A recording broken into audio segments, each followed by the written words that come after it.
Xas havası, xas.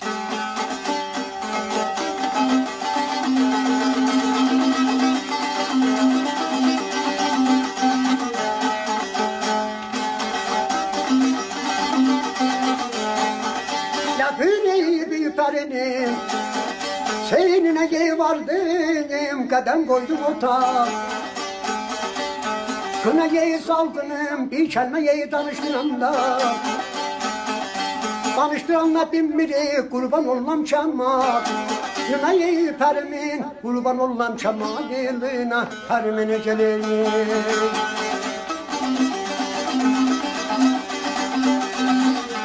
Yeri ey melehzade, meğer ben ölmüştüm, dil ve dünyada geleyim.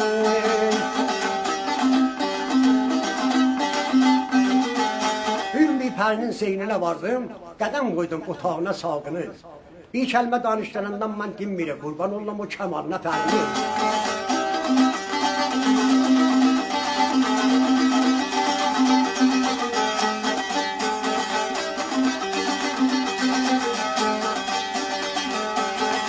İki yıllar şey bir Dinen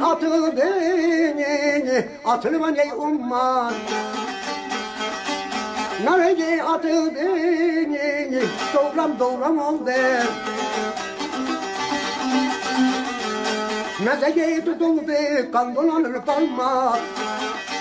Tümmeyi salgının, kan dolanır parmak. Yedinler sağının gelin.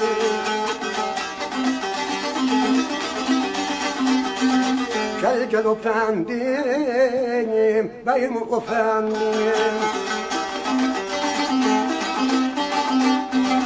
İki narış birbirine çatıldı. Çatılıban ummanlara atıldı. Doğram oldu. Meze tutuldu, kan dolanır parmağında salgını. Sərfələk mayallaqda mələkdə, gözüm qaldı şahlar şahı nəzəfdə.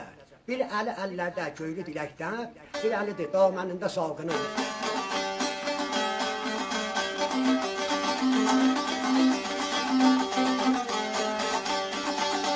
Ya kurban ey yarın, gönlün alın zayın, isim bu mecliste. Ya dövreni dönüm zayın, geceni sızıldıram. Seher olunca çeşmim yağyan siram. Kınayı salgının, çeşmim yağyan siram. Kınada salgının gelelim.